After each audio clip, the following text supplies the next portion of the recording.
In the Cold War, in the 1970s, B-52s, some American bases, would come up to CFB Trenton in Ontario and practice doing bombing runs over the Arctic Circle to Russia because it was the most direct line if things kicked off. Yeah. And they would go over the Northwest Territories or Nunavut, right over our territory, loaded with nuclear weapons, and go right into Russia. And they practiced those bombing runs all the time. Right. And there was nothing the Canadian government could do to stop them because the fact of the matter is we were not pulling our weight as a country. We were not buying material. The military is using old, outdated equipment. So when they said, we're going to do this, we were in no position to say no.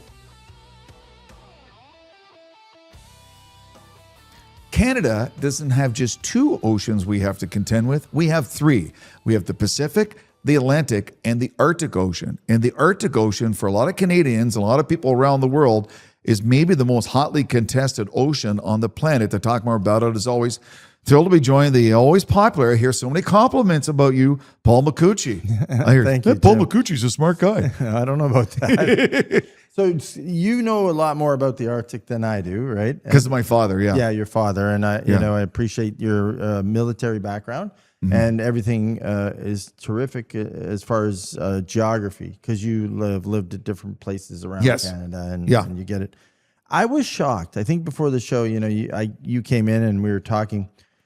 The number of people. I had been to the Yukon, so I've been I've been to all three. Right. Oh, Nunavut as well. Yeah, I've been to Nunavut actually too, and I've been to Northwest Territories, and I've been to the Yukon. Oh, great, great. In my field of business, we at some point in time we've actually looked at doing business on all three. Oh, wow. I wasn't, maybe I was a memory gap. I didn't realize the population size.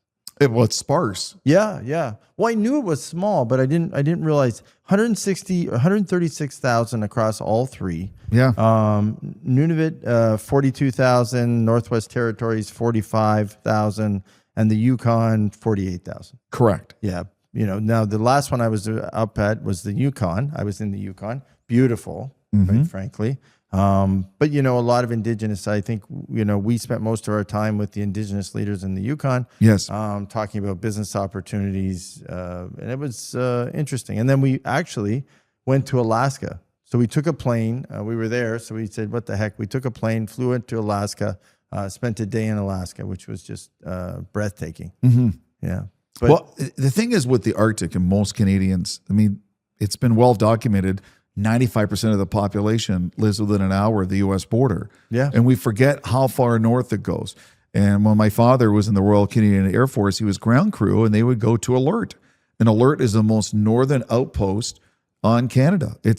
You could almost walk to the Arctic Circle. It's at the North Pole. And we've had a military outpost there and other locations. And once upon a time, there was the Arctic, but with the proliferation of nuclear submarines from China, from Russia, and other countries, there's a lot of countries that can run through the Northwest Passages of the Arctic shipping lanes uncontested. So what Canada's done, that's a two-step thing. Step one, they built a fleet of Arctic offshore patrol ships, brand new, 6 of them, that can run through 4 feet or 1.2 meters of ice. Wow. And break it up. And especially at this time of year, this is when the shipping's busiest. And you'll see in the Canadian Armed Forces and all their social media, Paul, showing a lot of the Navy ships and the personnel in all these areas in the Arctic, because they can get material and personnel and ships and planes throughout the Arctic safely. Because in the dead of winter, it's not possible sometimes. No. Well, unless you're in a sub. A nuclear sub. A nuclear sub. Or the subs that Canada's considering buying. Right. Which have the capability of operating like a nuclear sub and can spend a long time under the Arctic ice cap. And that's the big decision for Mark Carney and for McGuinty and for everyone involved in the Canadian government is what subs they buy, because the sooner they get built and sooner on patrol, the sooner we can have Canadian submarines patrolling our waters. Because right now it's all other countries. Yeah, well, it's interesting, Jim, because you take a look at the map. So we're going to throw it up. The 5 Arctic Ocean coastal states, right? So you look at it and you look at all the people that are in this region, right? So you have us, of course. You have Russia, which when you look at this map, look at how close we are. Absolutely. Norway, which honestly, I didn't really believe, and Denmark, of course, because Greenland, and then the United States. Yeah. Because of the Arctic. So, there we are, and Alaska, and then, so you look at it, and on top of that, the number of people who allegedly have laid claim to the area. And the precious minerals and this and that and the resources up there. Yeah, the Chinese have they've and it's been rumored. We weren't able to fact check it. I know, and I've heard Steve Bannon talk about it. I've heard other people talk about it. But they say that the Chinese have claimed stake to some of it. They might have through a mineral resource exploration company, but quite frankly, that's just through an investment, right? In the Cold War, in the 1970s, B-52s, some American bases, would come up to CFB Trenton in Ontario and practice doing bombing runs over the Arctic Circle to Russia because it was the most direct line if things kicked off. Yeah. And they would go over the Northwest Territories or Nunavut, right over our territory, loaded with nuclear weapons, and go right into Russia. And they practice those bombing runs all the time. Right. And there was nothing the Canadian government could do to stop them because the fact of the matter is we were not pulling our weight as a country. We were not buying material. The military is using old, outdated equipment. So when they said, we're going to do this, we were in no position to say no. Yeah, no, it's true. Well, and the U.S. has been, listen, the U.S. has made many attempts to actually secure this area, right? They refer to it, in meetings as the soft underbelly of North America. Because of its location to Russia. Well, as crazy as Trump sounds, that's the whole reason behind Greenland. Yes. Yeah. That's the whole thing behind it.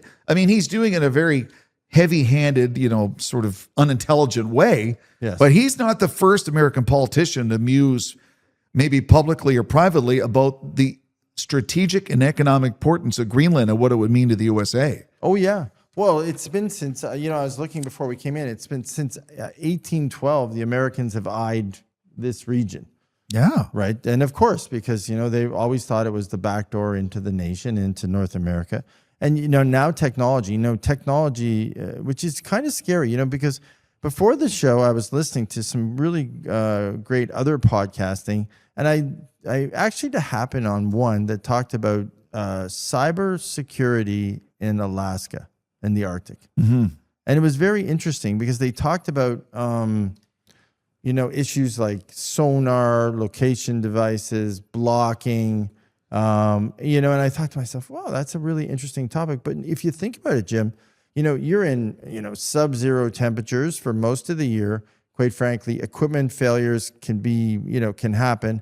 Who's better at actually all that technology now? Or they have state-of-the-art stuff. It's the Russians. Quite frankly, they know how to work in cold weather, right? So they're good at it. We're trying, but we're limited. We're limited in resources. And when I looked at it, I looked at the transfer table for how much we spend in this region. And this is not militarily. This is just to keep this region sort of afloat, and we'll throw up the graph on it. Well, because you have to fly in everything. If they need bread and milk and butter in the store, it has to be flown in from Edmonton and Winnipeg. If their logistic timetable is off, people potentially can die. So this is how tough it is to live here. So it's about $6 billion. It's really costly. So and it's about, if you look by territory.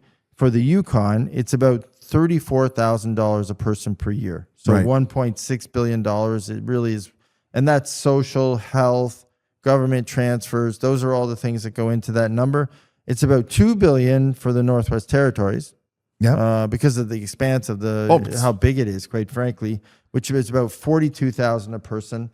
And then Nunavut, it's roughly $57,000 per person. So it's, we spend a lot of money for a few people to keep it going, because we, as a country, believe it's crucially Canada. Important to our defense and to our country. You're right. It's Canada, right? And Paul, the one thing in the last decade or so, they've gotten really serious about the Canadian Army, especially the hardcore, the Special Forces infantry.